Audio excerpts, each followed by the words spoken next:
And after taking some time to review them, I want to share some initial thoughts as we continue our work to make government more effective, efficient, and sustainable at every single level. When you consider the amount of state and federal funding that supports our state government, Iowa is about a $20 billion enterprise with 18,000 employees, critical infrastructure and operations, and a wide-reaching scope of responsibility. And taxpayers, quite frankly, expect it to run like a business, and it should.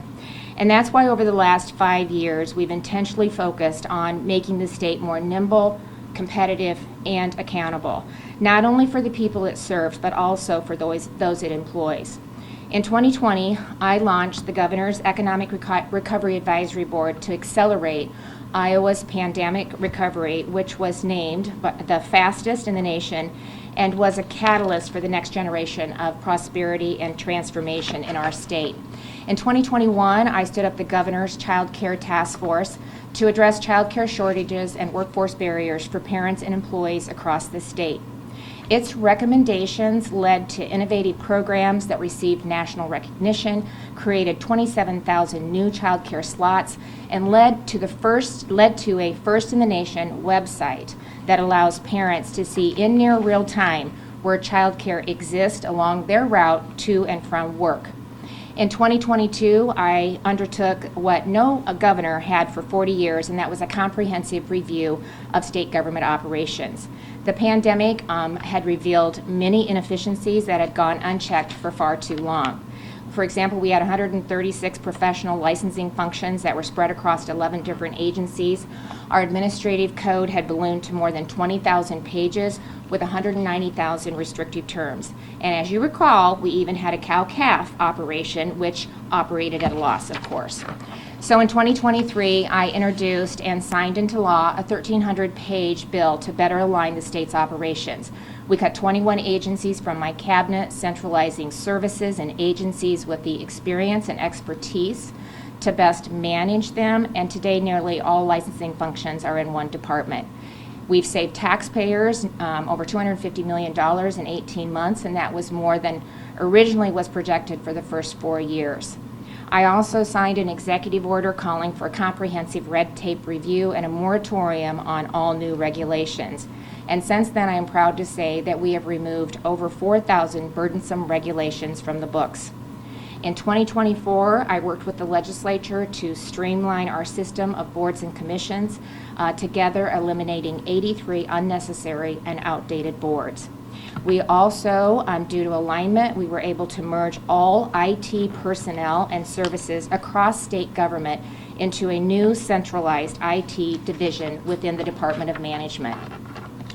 And one of the many results in just that first year alone was consolidating 9 separate ticketing systems into one, where we saw cybersecurity vulnerability scores improve, and as well as $23 million in annual cost savings were identified. You know, alignment has continued to give us a clear line of sight into all areas of state government, and it reinforced the importance of continuously evaluating and improving our operations. And that is why the Iowa DOGE Task Force was the logical next step. On February 10th, 2025, I signed Executive Order 12, establishing a task force made up of leaders from the private sector businesses, local governments, and education to assess how we can improve workforce programs, leverage emerging technologies, maximize taxpayer investment, and ultimately take alignment to the next level.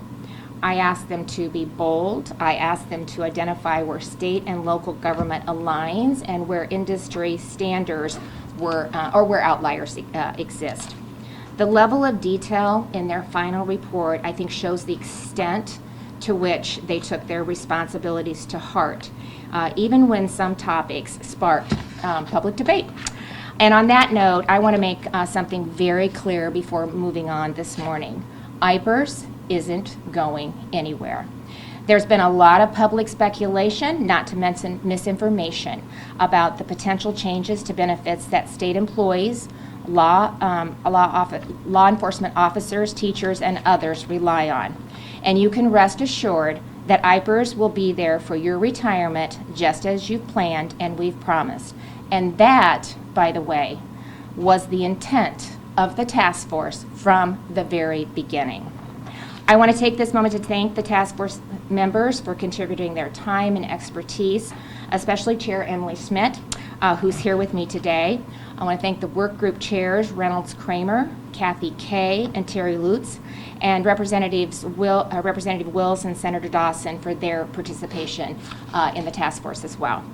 In just 180 days, the task force engaged with several state agencies, convened stakeholder focus groups, received input from more than 5,000 Iowans representing all 99 counties, and produced a comprehensive report filled with concrete, actionable recommendations. In my initial review of the report, I can say that I'm very impressed and grateful for the group's work, but I'm not at all surprised by the quality under Emily's leadership. So Emily is a third-generation executive at her family-owned and operated company, Sukup Manufacturing. She's a previous member of the Economic Recovery Advisory Board, and she was actually the chair of the Child Care Task Force. Her contributions over the last 5 years have made a tremendous difference in our state, and it's why I ask her once more to lead such an effort. So thank you for joining me today, Emily, for again saying yes to serving Iowans and helping us ensure that our state is on the best path forward. And now I'd like to invite you to say a few words about the work of the task force. Thank you so much, Governor. It has been an honor to lead this effort for you, and personally rewarding to hear that, and you almost brought me to tears about the five years working on all these things. The 14 task force members dedicated so much time, knowledge, and research for all of this report and detail that you mentioned. Our report reflects building on the good work of your administration, and you tasked this group, as you said, to think how can government operate to bring out efficiencies like we see in the private sector. And we focused on delivering services in the most effective way. I've seen firsthand, as you mentioned, just how this process can bring solutions and really problem solve to improve the state. From your Economic Recovery Advisory Board, from the Child Care Task Force, we, along with you, implemented these programs that are supporting working families, reducing administration burdens for daycare providers, as well as helping parents find care, as well as providing success stories, which I credit you for that Child Care Task Force video. It was broken down to 3 parts, and it was focusing on return on investment, shared services for centralization for efficiencies, and leveraging technology and workforce. So you knew it even back then. That's where we need to focus. And for this task force, you challenged us not to be satisfied with status quo, to do bold recommendations, and we made sure to engage the public by soliciting over 5,000 recommendations and comments through a portal. And more importantly, we heard feedback after each meeting. Yes, we heard all of that feedback, each public meeting that continued to inform and also shape our recommendations and our thinking. And that's what it should look like. We should be not just sitting at the table, but also sitting side by side listening, having the discourse, having the discussion on something that's so big that it is complex as a state government. In addition to the expertise of our committee, we reached out to stakeholder groups with deep knowledge and lived experience in these areas. Community college presidents, executives from major Iowa companies, and all agency directors. That all led to the 45 recommendations. And I'd be remiss to not include that we engaged the Iowa State Association of Counties, and we had multiple conversations along the way, because both of us have intent and purpose to make sure that we are delivering to Iowans in the most effective way possible and where those dollars have impact. Now, these recommendations reflect our overall focus to further optimize the use of taxpayer dollars. And we really focused on the process, the impact, and the effectiveness, because inherently that drives efficiencies. And it derives efficiencies across the life cycle of the whole delivery of public services. And each group represented the most important topics to our state's success, such as ensuring taxpayer value for their investment, leveraging technology to improve operations like we do at business every single day, and addressing critical gaps in evolving workforce, training skills, and numbers. by creating a government ecosystem that reduces administration burdens, increases collaboration, allows every Iowan to be better served, and state outcomes that can evolve and adapt. These factors not only contribute to effective government, but also overall economic development, community vibrancy, and business growth for our state. This ecosystem of collaboration and evolutionary processes and nimbleness are key to the maintaining of these sustainable successes. In successful businesses, we do not keep blinders on, and we operate not in a pull-me, push-you manner between our departments. We work together. One example to highlight is how we can encourage the Iowa Workforce Development, Iowa Economic Development Authority, and Department of Education to really see themselves as an ecosystem, filling in the gaps, but also helping each other be successful. Iowa Economic Development Authority focuses on supporting Iowa businesses and strategically growing those opportunities. The Iowa Workforce Development focuses on equipping Iowans for the workforce, and Department of Education is there to educate our future generations. Whether it's a joint meeting, co-location, recurring report outs, we encourage more touch points like that with a common vision that achieves efficiency inherently. So, when you read the report, and I say when you read the report, because everyone in this room, I hope you do read the whole report. I hope it is coffee stained. I hope the pages get bent and notes on it, because that's what we need. And I know, Governor, you do that, and you carry out so much of all, if not all, the recommendations from other task forces. So do not look at each of these as a vacuum. I encourage elected officials to really read the report in the mindset of the task force that was given by the governor. It was applying business-minded efficiencies to the government and how that would look. Now, this is different way of looking and thinking for our current government, but now is the time, and supporting large strides like you have done in the past 5 years and even beyond. This is the time to do it. And we can modernize the deployment of government services by optimizing every single dollar. More than ever, I see the opportunity to us to even better the state. And reflecting when I was preparing for this press conference, I thought about the first press conference, which I think Dave asked, well, why would you want to do this? And I said, that's a great question. I ask myself every day for 180 days too, I think. But it just put together the passion of impactful work. And what you led with your leadership, what the committee members did day in, day out, weekly meetings, research on top of it, reporting out ideas, gathering, answering questions from the public. It really aligned the opportunity to put my passion for opportunities for improvement connected with the purpose of paying your civic rent. A mentor of mine always said that we have a duty to God, we have a duty to each other, we have a duty to be engaged civically, and I am honored to give this report to you. And I really look forward to everybody reading it, coffee stained, etc., because there's some amazing recommendations in there that can really drive efficiencies and saving a lot of money. So thank you. Well, thank you, Emily, and thank you for always being a willing partner. Thank you for taking on another 180 days, for saying yes, and really providing, like I indicated, a really well done report and recommendations, and I really appreciate that more than I can say, so thank you. So over the next few months, my office and respected cabinet members will review the DOGE recommendations in detail for potential implementation. Our goal will be to build on the success of alignment, leverage ongoing progress across agencies, and identify new areas for further improvement.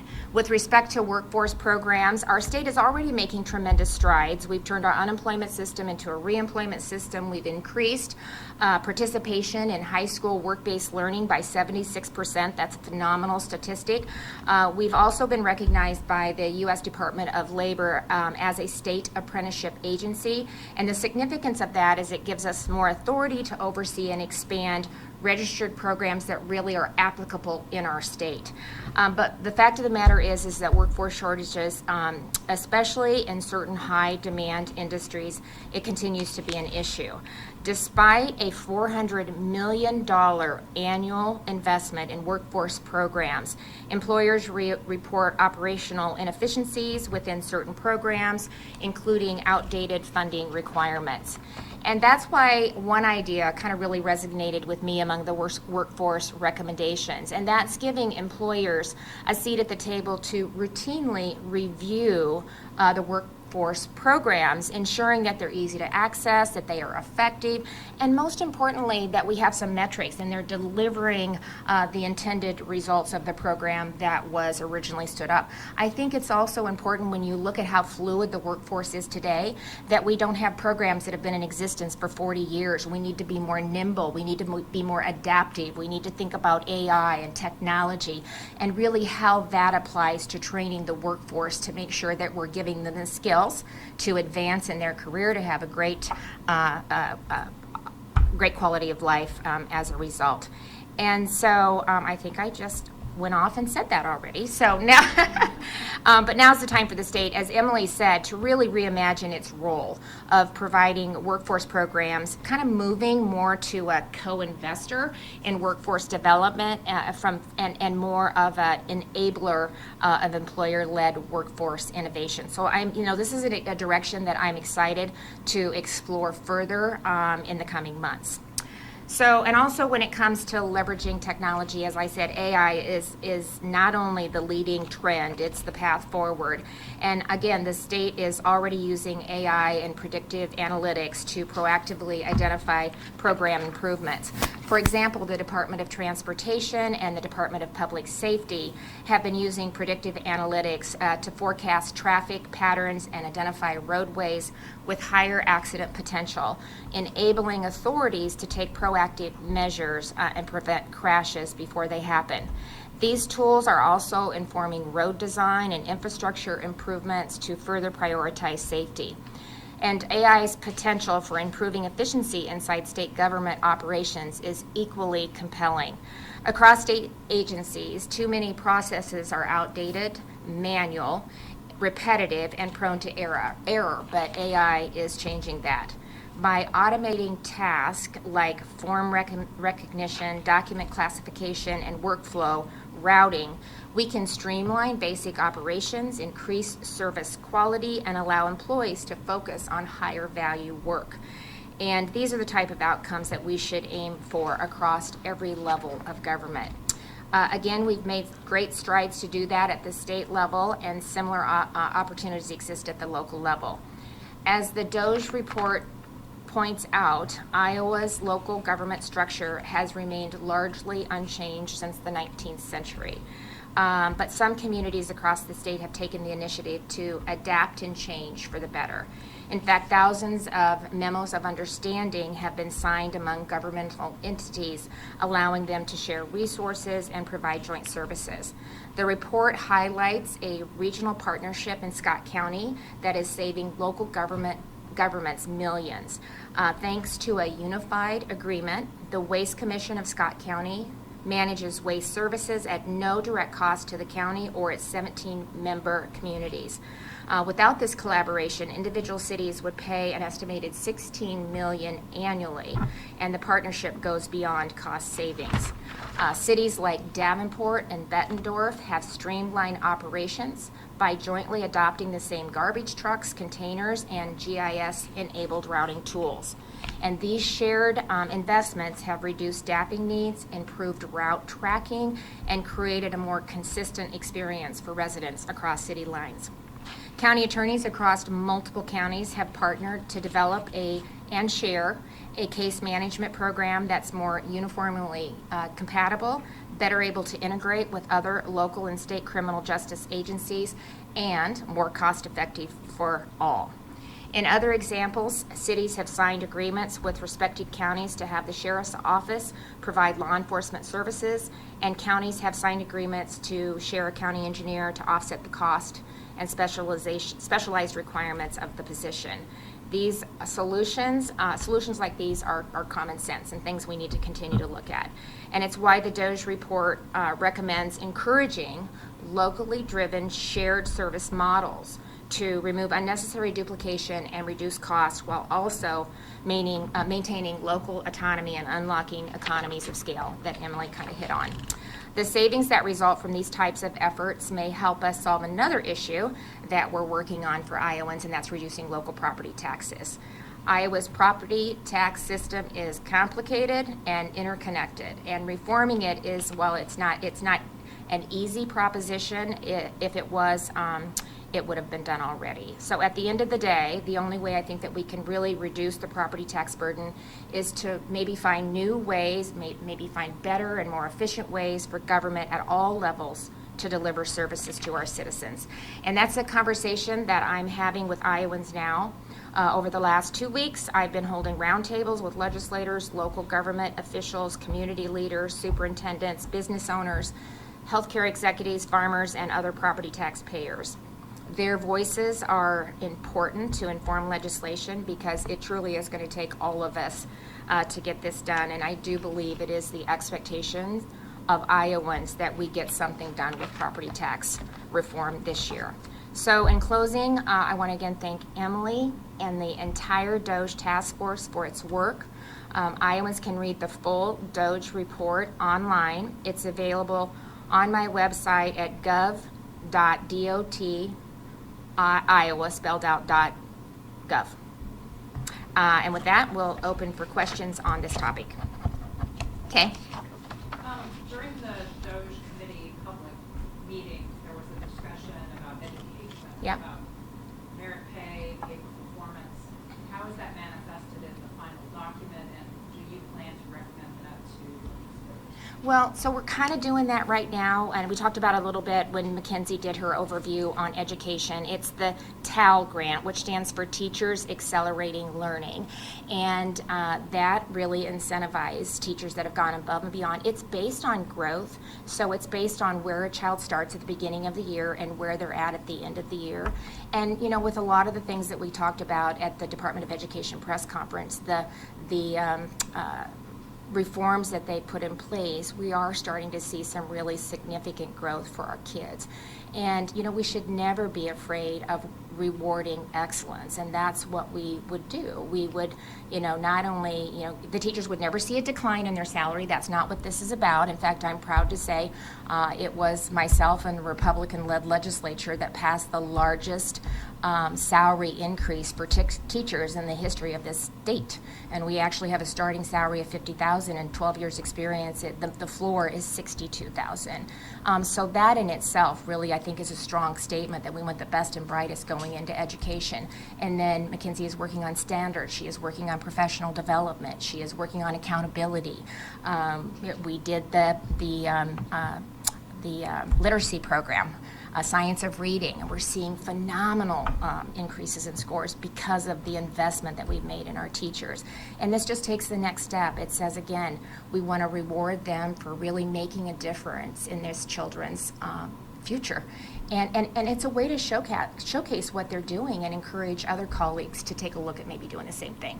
So you know, that's been a recommendation. We're kind of doing it. They supported that, so I'll read through what, you know, they're very detailed and how they are laying out how we can put some of their recommendations in practice. So I'll take a look at that and see kind of if it mimics what we've done with the grant program, or if there's some other tweaks that we can make or add to it. But that's like we'll do with all of the recommendations. We'll take them, my team will look through them in more detail, and then each of the cabinet members that it would, you know, that it would work, that it would identify that needed to maybe take a look at some of these things, we'll have them go through it as well. What do you think of the recommendation of the report to study public employee benefits and compensation? And is that something that you could order done yourself, or would that have to come through legislation? Well, actually, it's already being done. I mean, there's already a group that I think is supposed to be a legislative group committee that's supposed to meet every other year to address just that, all benefits, IPERS. So it's really in place already. So we can take that recommendation, then I'll probably just share it with whoever is on that committee. I don't know if they've met. I don't know if they do it every other year like they are supposed to, but that's a question I would ask for them. I think it's already in place, and this would just be a recommendation for them to do what they're tasked with doing through that committee. Yep. You mentioned creating a culture of continuous improvement. Yep. I think. Yes. And so is Iowa DOGE task force done? Is this going to be an ongoing effort? Well, it's like realignment 4.0 is really where it's at. And that's kind of why I went through everything that we've worked on at the beginning of the remarks. I know that was kind of lengthy, but I think it really underscores, honestly, what we've been doing over the last 5 years. And there's not another state in the country that has done anything close to what we have done over the last 5 years. And I have always believed that it is important that we never settle, that we continue to look for ways to be more effective, more efficient, and accountable to the taxpayers of Iowa. It makes us better, and it's what business does every single day. If they had not looked at their operations for 40 years, there would not be a business today that would still be in business. That's just crazy, and government should be no different. I mean, especially when you look at the national level, we're $37 trillion in debt and counting. Maybe it's 38 right now. I don't know. With the efficiencies that I've been able to see just at the state level, $250 million in savings in 18 months, and I can tell you that is just scratching the surface. And as I also indicated, it has given us a great line of sight into each one of these agencies, and so we're able to actually continue to look for ways to be better and what that next improvement looks like. And you're going to see, I'm going to highlight some of those in the condition of the state. So we're working on that right now. But these are areas that I think there's a lot of opportunity. So I like the three kind of areas that they focused on, that we can take what we've done at the state and hopefully encourage local government to have that same mindset and kind of take a look at what we've done and implement that at the local level. And they are, to some degree. That's why I talked about the shared services that they're already doing. There's thousands of MOUs that already exist. The roundtables have been great because it gives us a chance to talk about additional ways that we can think differently on how we're delivering services to Iowans.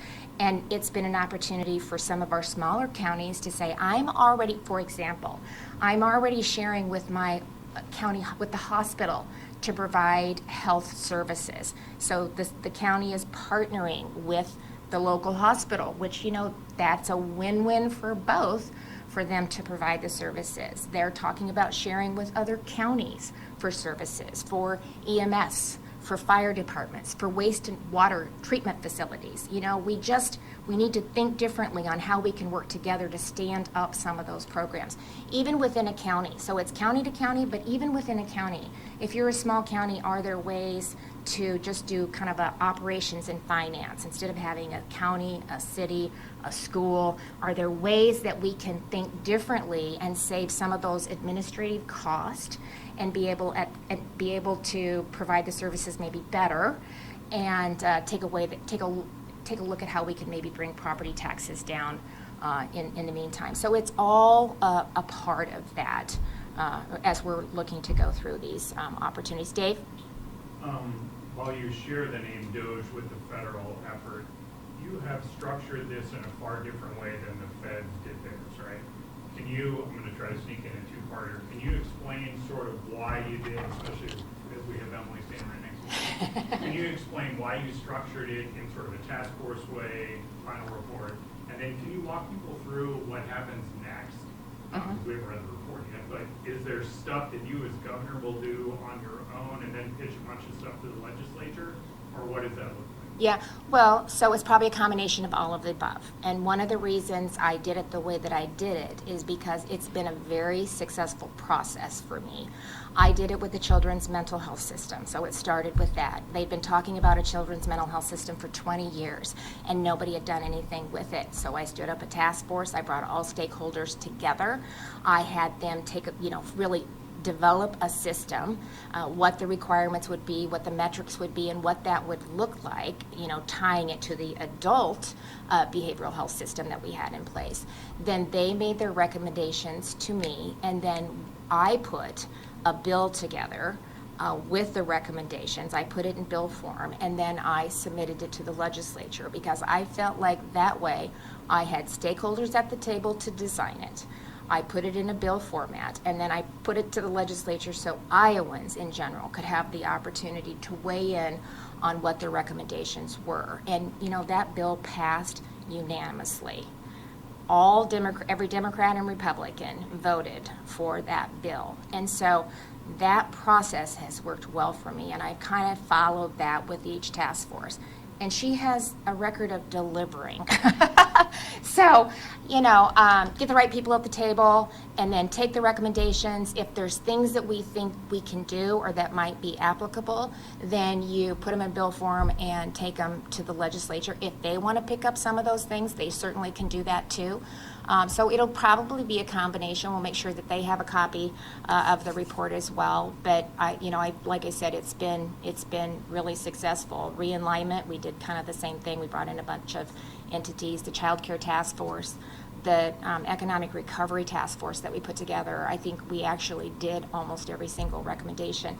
Not always the case, but it just really aligned well with what we needed to do coming out of a significant pandemic.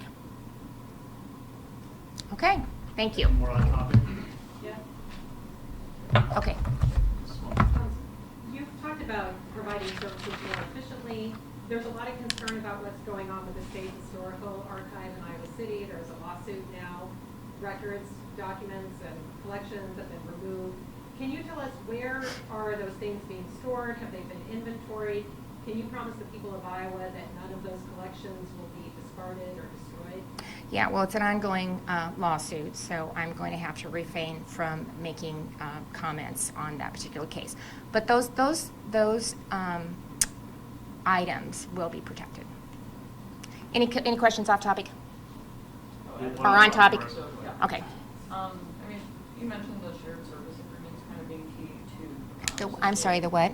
The shared service Yeah. agreements being key to sustaining property tax cuts and cutting local spending, but how do you plan to actually work with local governments to, make sure they don't Yeah. put those recommendations on the shelf? Yeah, well, so what I'm saying, though, is it's going to take all of us coming together. We have to think differently about how we deliver services, just like we've done at the state level. They need to but they're doing it, but we need to take that, make sure that they know what some of the opportunities are. But that's one of the reasons we're doing the roundtables. They're sitting at the table, having that conversation with us.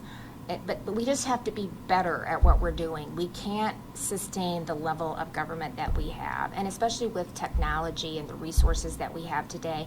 We have to take a look at that. I mean, I was a county treasurer back in 1995. I went paperless back in 1995. I worked with county treasurers all across the state to stand up a website because as a small county, I didn't have the resources to provide my citizens the opportunity to go online and make payments or to go online and do partial payments. And I didn't think that was fair to my citizens that I represented. So I worked with a group of treasurers from across the state. We worked with a company, we took a bank, and we stood up a website that county treasurers could go on and have their own county web presence, which of course we didn't have one because we couldn't afford anything like that in Clark County. And it enabled my citizens to have that same opportunity to go online and pay property taxes. So that was back in 2000. Today you can renew your license online, you can pay your property taxes, you can even do your driver's license. So it's those kind of things. I cross-trained everybody in my office. I extended hours. We did partial payments. I allowed credit card payments. You just have to be looking at things like that all the time so that you can, first of all, provide those kind of services to the people that you serve, but so you can do it more efficiently. I couldn't continue to tax Clark County residents to bring them efficiencies. There was actually a different way that I could do it, and I got the same results, and it didn't cost them anything. Sort of piggybacking on that, you're talking about encouraging local governments to sign MOUs on Yeah. things. In the school realm, there are actually incentives for small school districts that share a superintendent or a social worker. Is there room for the state to provide incentives or just to encourage? We can look at both, but the incentives have to be time certain. That is a problem because sometimes we incentivize and they're supposed to recognize some savings from collaborating and working together and sharing those services, and then I just backfill it with an incentive forever. And so that kind of defeats the purpose. So I do believe there's a role for that, Kay. It just should be like a couple of years, maybe 3 years, for them to adjust and get everything settled and really operational, and then that needs to go away. Otherwise, we've really not recognize the benefits and the savings that we potentially should and could, that could continue to bring down, those that property tax levy askings. So it's both. I want to give them the opportunity to think differently, to look for ways to do that, and they have. I mean, they've really. I've only done like 3 right now, but it's been a really good conversation, a good give and take, and moving forward. So they're hearing the same thing. Every legislator is hearing that you're pricing me out of my home. I can't continue to pay this level of property taxes, So, and we're not competitive when it comes to that either. So the expectation is that we do something. Yes, Emily, before you change. Yeah. I should ask you if you regret doing this. I'm not gonna.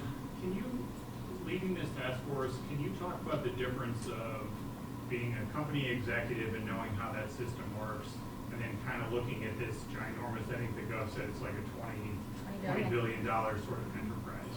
And they have different purposes, right? So how do you take kind of a business view at this when government services, those are things people rely on in sort of a different way than maybe a company does. Does that make sense? Yeah, and I had a unique set of skills of background that through the governor's offering of being on the Economic Recovery Advisory Board, I was the co-chair for the government working group. I think I was the only one who said, yeah, I'll take the government one.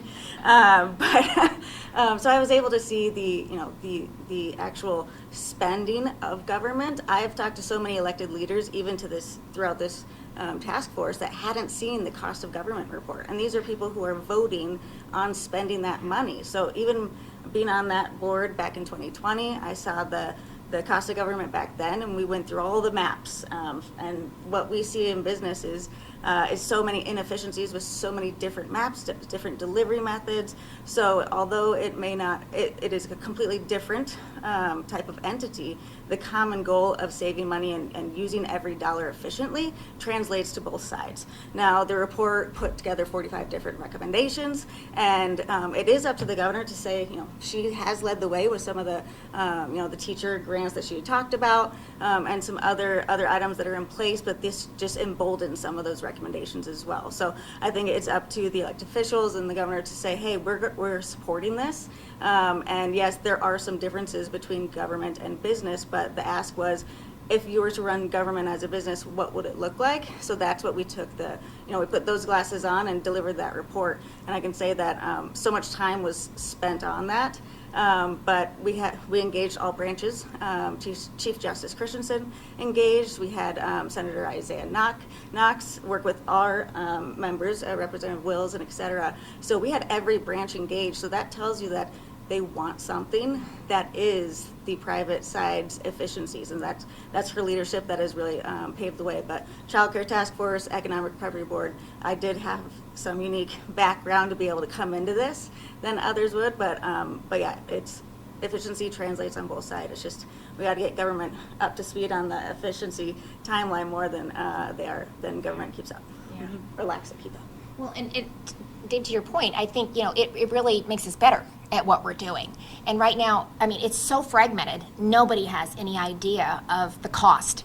And I think when you start to drill down, to Emily's point, and see the cost and the return on investment for the inefficiencies that we have in place, we can be better. And it's just like when we did the behavioral health redesign.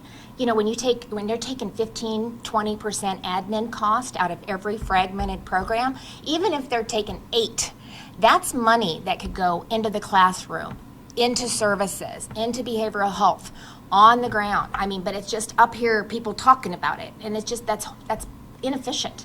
It's not good, and so it's really a way for us to potentially save taxpayers some dollars, but also maybe to infuse some of that money in a more efficient way that we can start to really see some return on those investments in a better way and be able to track it. The number of programs that have no metrics tied to them, I was appalled. I mean, and so that we have to be better. That's ridiculous. So, when you're spending $400 million annually into workforce programs and we still have an issue, something's not right. So we got to be better. We got to get better, and we need to, there should be an expectation that I'm going to put this money to this program. This is the metric, the outcome that we expect. And if that doesn't happen, then it needs to go away. And I think maybe by having business leaders at that table reviewing these programs will be very helpful, because it's an outside entity and they're the ones that are using them. So they should help us say, is this working or is this not working? Okay, we'll allow some time for a few off-topic Okay. questions, if that's okay, Governor? Yeah. Go ahead. I do have an I appreciate your interest in this, so we'll stick on this. It's probably, an on-topic question. There's a lot of great recommendations on technology Yeah. and AI. Some parts of Iowa may not have super strong broadband right Oh. now, so is there how will that be addressed? well, thankfully, we've invested, by the end of 2026, it'll be $1 billion into broadband. And my goal with that was to connect rural Iowa. I can tell you, as I travel the state and as I have over the last 16 years, I can tell you every dead spot in the state of Iowa where I'm on the phone talking to somebody only to have to call them back 4 times and just finally have to give up until I hit, a larger city where I can say, I'm sorry. You'd think the governor would do something about this, connectivity. So it did. So the legislature, we invested just from a state investment over $100 million, and then we were able to use a lot of the ARPA dollars through COVID to really connect, because online services telehealth was really important during COVID, and we needed better connectivity. We had a head start on a lot of the other states, so we were able to get those dollars in the ground really fast because we'd already started some programs and been working on it, so it allowed us to scale up pretty quickly. But it'll be about $1 billion at the end of 2026 that we've invested in broadband. It's important. It's important for our farmers. The technology that they can tap into in those cabs is crazy. So we need to take advantage of those, and so we'll be at a pretty good place to do that. And we got ahead of, supply chain started to be an issue, but because we were ahead of that also, we had those ordered, and that really benefited us. Did you have a question? Yes, about the government shutdown. Yep. How long can the state sustain quick benefits, and if this continues, and is there anything the state can do about potential shut-off of SNAP? Yeah, well, first of all, if the Democrats would pass a clean CR, we wouldn't even be having this conversation.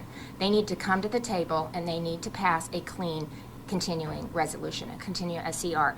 I think when under President Biden, this number might be off, but I think 13 different times Republicans voted for a clean CR to move the government forward, to continue to have the conversations.